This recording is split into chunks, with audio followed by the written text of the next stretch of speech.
स्वागत है आप सभी का एक और न्यू वीडियो पर। देखिए, अगर आप एमपी बोर्ड एग्जामिनेशन 2025 की तैयारी कर रहे हैं 10th या फिर 12th की, तो आज की वीडियो काफ़ी इंपॉर्टेंट होने जा रही है। क्योंकि इस वीडियो में बात करेंगे अपन कि आप ये जो मार्केट से परीक्षा बोर्ड या फिर परीक्षा दिन खरीदते हो, काफ़ी सारे टीचर्स की तरफ से आपको रिकमेंड की जाती है, कुछ यूट्यूब वीडियोज़ में भी आपको बताया जाता है। मैंने भी आपको बताया था कि अगर आप बोर्ड एग्जामिनेशन की तैयारी कर रहे हो तो इन दोनों में से एक बुक तो आपके पास होनी चाहिए। तो इनसे कितना परसेंट पेपर में वाकई पूछा जाता है, क्या यहाँ से क्वेश्चन फंसते भी हैं या फिर नहीं फंसते हैं। क्योंकि कुछ बच्चे ऐसे हैं जो कि अपनी बुक्स वगैरह छोड़ के, एनसीईआरटी छोड़ के, टेक्स्ट बुक छोड़ के सिर्फ और सिर्फ परीक्षा बोर्ड परीक्षा दिन पर डिपेंड हो जाते हैं। वो ये सोचते हैं कि हम सिर्फ इनसे पढ़ाई करेंगे और हमारा काम हो जाएगा, हम अच्छे से अच्छा परसेंटेज स्कोर कर जाएंगे।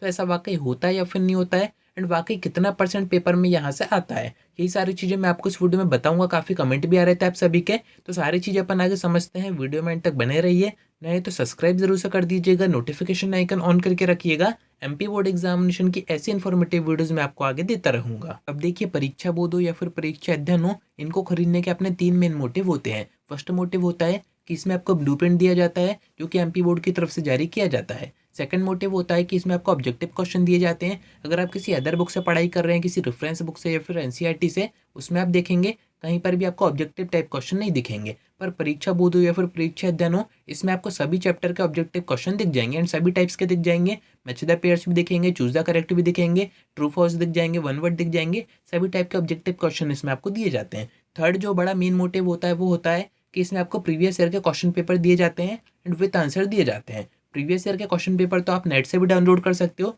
बट इसमें आपको उनके आंसर भी दिए जाते हैं। साथ में आपको ढूंढना नहीं पड़ता है, पूरा सेट बना के आपको पीछे दिया जाता है। तो ये तीन मेन मोटिव या फिर कहें कि तीन मेन बेनिफिट होते थे परीक्षा बोर्ड या फिर परीक्षा दिन खरीदने के। इसमें से एक बेनिफिट कम हो गया है क्योंकि एमपी बोर्ड ने आपका ब्लूप्रिंट देना बंद कर दिया है। तो यहाँ पर परीक्षा बोर्ड हो या फिर परीक्षा अध्ययन हो, इनके फ्रंट पेज पर जो ब्लूप्रिंट आया करता था वो भी इन्होंने बंद कर दिया है। आपकी नए सेशन की परीक्षा बोर्ड परीक्षा दिन आ चुकी थी, मैंने आपको बताया था, आप में से काफ़ी बच्चों ने खरीदी भी होंगी। अब उसका यूज़ कैसे करना है वो आप थोड़ा सा समझिएगा। क्योंकि अगर आप ये सोच रहे हैं कि एनसीईआरटी को छोड़ के, बुक्स वगैरह को छोड़ के, आपके नोट्स को छोड़ के अगर आप पूरी तरीके से परीक्षा बोर्ड या फिर परीक्षा दिन पर डिपेंड हो रहे हैं, आप ये सोच रहे हैं कि इनको पढ़ के आप पास हो जाएंगे, इनको पढ़ के आप अच्छा परसेंटेज स्कोर कर जाएंगे, तो ऐसा नहीं है। इसमें थोड़ी बहुत सच्चाई है, पर पूरी तरीके से आप इनके ऊपर डिपेंड नहीं हो सकते हैं।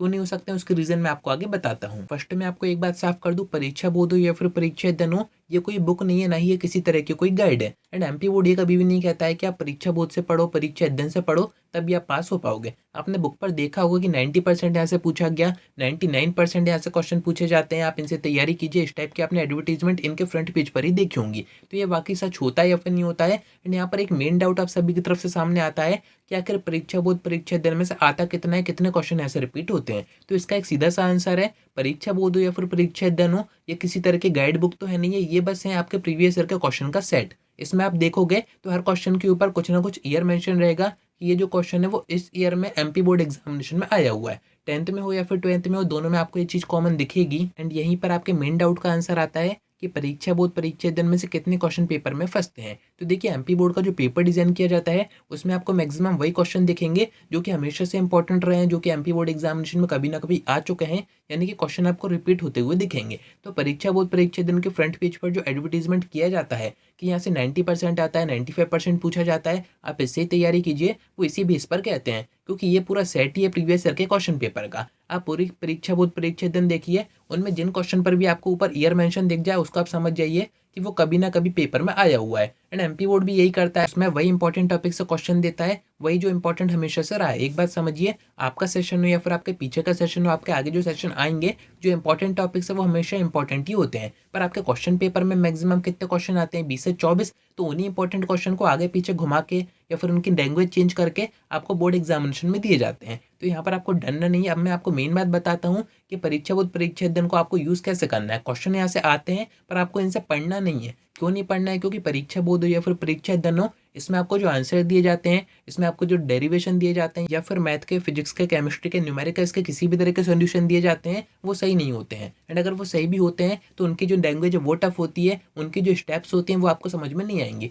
एक ही चीज़ आपको करनी पड़ेगी, आपको वहाँ से रटना पड़ेगा। तो यहाँ पर एक ही तरीका है इसको यूज़ करने का। आप क्वेश्चन परीक्षा बोर्ड परीक्षा अध्ययन में से देखिए कि ये क्वेश्चन इतनी बार आया हुआ है, इस ईयर में भी आया था, जो भी आपको ज़्यादा रिपीट होता हुआ दिखे वो इंपॉर्टेंट क्वेश्चन है उसको ही आपको तैयार करना है। पर तैयार आपको अपनी बुक से करना है, यूट्यूब से करना है, जिससे भी आप पढ़ाई कर रहे हैं कोचिंग में, स्कूल में, उन क्वेश्चन को ही ज़्यादा प्रैक्टिस कीजिए। इसमें जो दिया गया है वैसा का वैसा आप बोर्ड एग्जामिनेशन में करके आओगे तो हो सकता है कि उतने नंबर आपको ना दिए जाएँ, क्योंकि इनमें होता है काफ़ी शॉर्ट में। आप खुद ही सोचिए, आपकी टेक्स्ट बुक होती है इतनी मोटी एंड आपकी परीक्षा बोर्ड परीक्षा दिन होती है इतनी मोटी। दोनों में डिफरेंस आपको दिखेगा, यानी कि डेटा कहीं ना कहीं कम होता है। बाकी एक चीज़ में परीक्षा बोर्ड परीक्षा दिन काफ़ी अच्छी है, वो है ऑब्जेक्टिव। बोर्ड एग्जामिनेशन की अगर आप तैयारी कर रहे हो तो 40% आपसे ऑब्जेक्टिव पूछे जाते हैं एंड 33% में आप पास हो जाते हो, यानी कि आप सिर्फ ऑब्जेक्टिव करके भी पास हो जाओगे। तो इसमें आपको ऑब्जेक्टिव हर चैप्टर के दिए जाते हैं एंड हर टाइप के दिए जाते हैं। ये आपको किसी भी अदर बुक में नहीं दिखेंगे, एनसीईआरटी में नहीं दिखेंगे, रेफरेंस बुक में नहीं दिखेंगे। तो ऑब्जेक्टिव आप जरूर से यहाँ से पढ़िए। प्रीवियस ईयर के क्वेश्चन इसमें आपको दिए रहते हैं एंड इनमें उनके भी आंसर दिए होते हैं, तो इनको बुक की तरह यूज मत कीजिए। इसको आप बस एक रेफरेंस मान के कर सकते हैं कि यहाँ से आपको सिर्फ क्वेश्चन देखना है।